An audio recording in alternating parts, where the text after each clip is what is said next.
Hola a todos, mi nombre es Jorge Crespo y soy de la Universidad Europea del Atlántico. Y en el día de hoy estaré presentando una herramienta para simular el comportamiento hidrotérmico del hormigón en caso de incendio.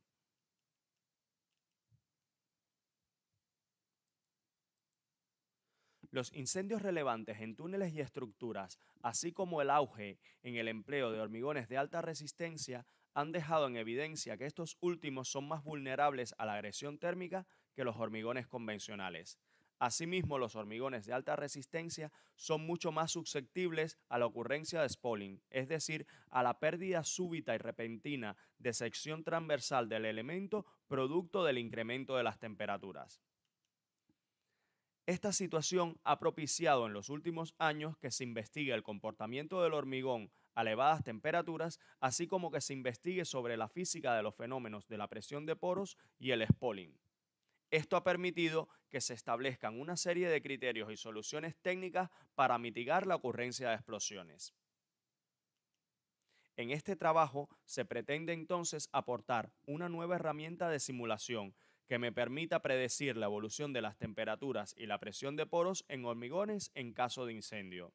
Para ello, se ha desarrollado un modelo hidrotérmico simplificado para el cálculo de las distribuciones de temperaturas y presiones de poros, se ha desarrollado, implementado computacionalmente y verificado una herramienta numérica de software para los cálculos, así como se ha llevado a cabo un proceso de validación y de análisis de sensibilidad del modelo propuesto para estimar los errores y la fiabilidad de las predicciones. A nivel metodológico, por un lado, se ha llevado a cabo una campaña experimental que me permite tener resultados validados del comportamiento de hormigón a elevadas temperaturas. Por otro lado, se ha diseñado un modelo físico-matemático que ha sido traducido a un modelo computacional que me permite simular diversas condiciones y, en un proceso de redefinición y optimización, llegar a la validación del modelo propuesto, lo cual permite diseñar el software que sea utilizado como herramienta de diseño. El modelo físico-matemático propuesto se limita a un modelo hidrotérmico simplificado en una dimensión, el cual es válido para el análisis de elementos planos. El modelo tiene una serie de parámetros de entrada que tienen en cuenta las propiedades del material, la geometría, las condiciones iniciales y de contorno, y los parámetros de simulación que permiten, a partir de estos parámetros físicos, crear el modelo computacional. Dichos parámetros son interpretados y calculados mediante ecuaciones, por una parte que hacen el análisis térmico y por otra parte que hacen el análisis hídrico, y resultado de estas ecuaciones tenemos los parámetros de la simulación. Las ecuaciones constitutivas del modelo físico-matemático propuesto se dividen en una ecuación diferencial para la temperatura y en otra ecuación diferencial para el cálculo de la saturación de líquidos. En ambos casos, las propiedades del material, como pueden ser la densidad, el calor específico, la conductividad térmica, etcétera, se han considerado que varían con las temperaturas. Para poder describir entonces la variación de dichas propiedades han sido necesarias ecuaciones de estado, tanto para el submodelo térmico como para el submodelo hídrico.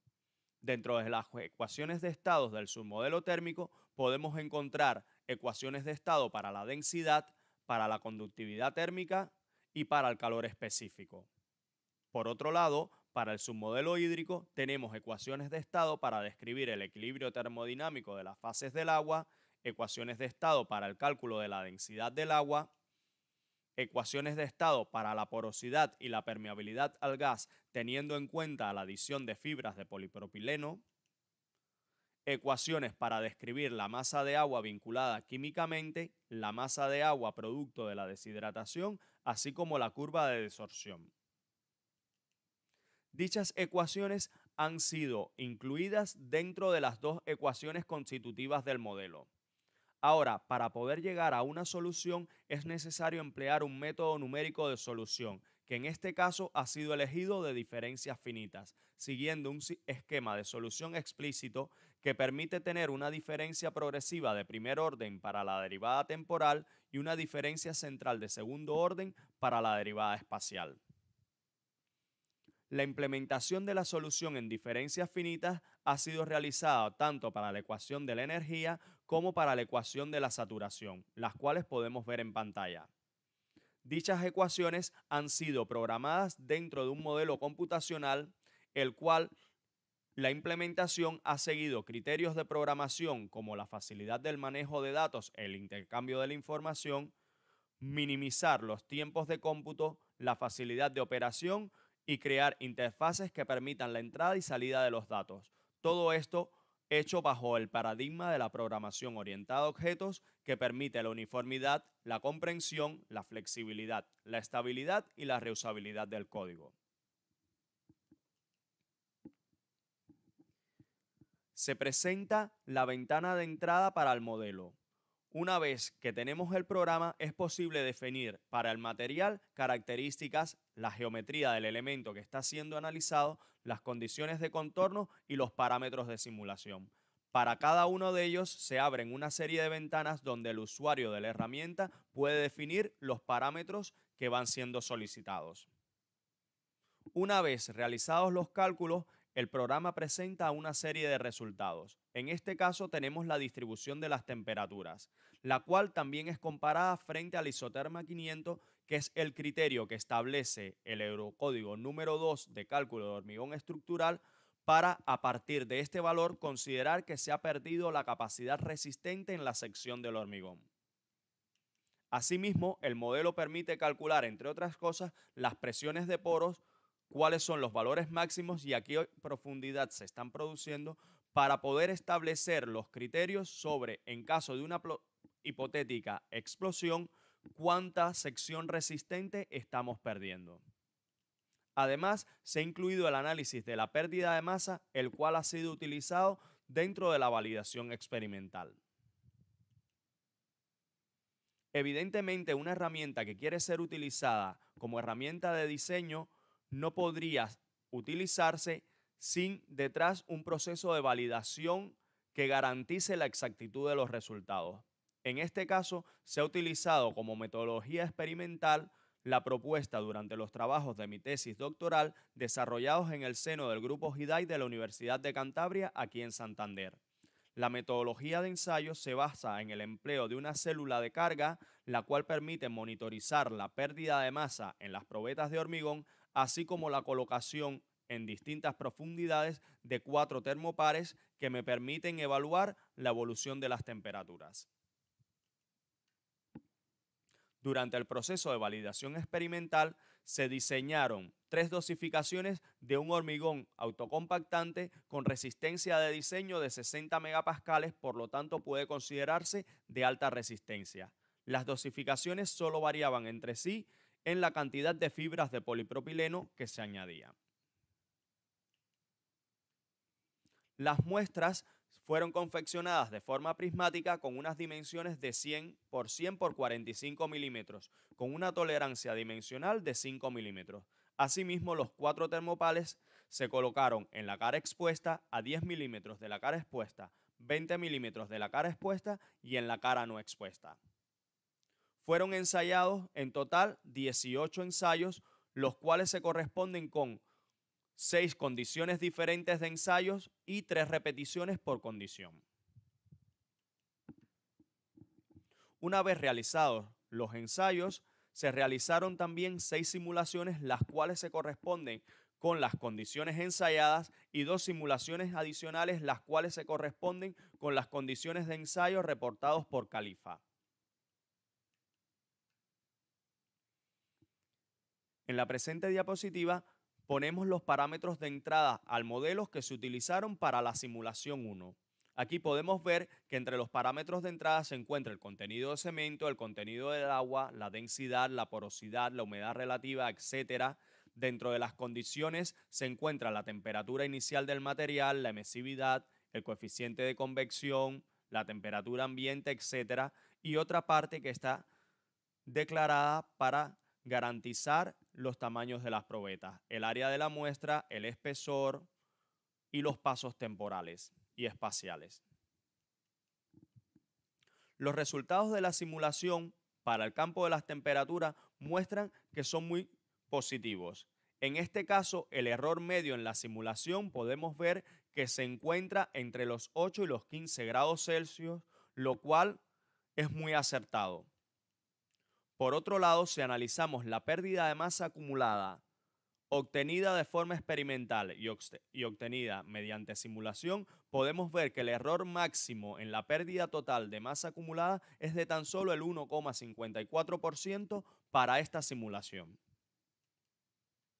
Si nos vamos ahora a la simulación de los ensayos reportados por Califa, vemos que aquí los contenidos de cemento y el contenido del agua y la densidad inicial se corresponden a un hormigón diferente. En este hormigón estamos hablando de más de 100 megapascales de resistencia, por lo cual puede ser considerado un hormigón de alta resistencia en toda regla. Si analizamos los resultados de la simulación de nuestro modelo, los cuales se presentan a la izquierda, vemos que tanto para el campo de las temperaturas como para el campo de las presiones de poros, el modelo es capaz de predecir de forma muy acertada las temperaturas, así como los picos máximos de presiones de poros y los valores de tiempo en los cuales estos se están produciendo. A modo de comparación, se ponen a la derecha los resultados de otro modelo de simulación que es mucho más complejo que el modelo que proponemos nosotros. En ese sentido, se ve que existe coherencia entre los resultados de nuestro modelo de simulación, tanto con los resultados experimentales como los resultados alcanzados por otro modelo, por lo tanto se podría dar por validado el algoritmo de cálculo que ha sido planteado. Como conclusiones del proceso de validación llevado a cabo sobre el modelo computacional, se puede ver que el error medio relativo en el cálculo de las temperaturas es relativamente bajo, por debajo del 5% si hablamos de las temperaturas en la cara expuesta, y se encuentra por debajo del 7% para el caso de las temperaturas a 10 milímetros, lo cual es muy positivo. Asimismo, si analizamos la pérdida de masa para cada una de las simulaciones, vemos que el error máximo en la predicción de la pérdida de masa total por el modelo es inferior al 9%, un 8,16. Si analizamos ahora las presiones de poros, vemos que los errores máximos obtenidos en el cálculo de las presiones de poros son del 19%. No obstante, es importante señalar que la metodología experimental que se sigue para medir las presiones de poros en el interior del hormigón es muy complicada y está susceptible a muchas variables descontroladas que pueden hacer que se produzcan errores durante el proceso de medición. En resumen, se ha propuesto un nuevo modelo para la predicción de la evolución de las temperaturas y las presiones de poros en el interior de los hormigones expuestos a elevadas temperaturas, el cual ha sido implementado computacionalmente utilizando C#. Asimismo, se ha desarrollado adecuado y aplicado de manera satisfactoria una metodología experimental para la validación del modelo computacional propuesto, obteniéndose resultados positivos. El proceso de validación del modelo utilizando resultados disponibles en la literatura también ha demostrado que el modelo es capaz de reproducir acertadamente tanto las temperaturas como las presiones de poros. Y por último, los resultados de este trabajo, en concordancia con los objetivos planteados inicialmente, aportan una nueva herramienta para la predicción del comportamiento de los hormigones en caso de incendio mediante el modelado y la simulación computacional. Además, se presenta un método de validación experimental que podrá ser utilizado en futuros modelos de análisis. Esto es todo por mi parte. Quiero daros las gracias por haber visto mi presentación y ante las dudas podéis escribirme a mi dirección de correo electrónico jorge.crespo@uneatlántico.es, que estaré encantado de responderos. Muchas gracias a todos.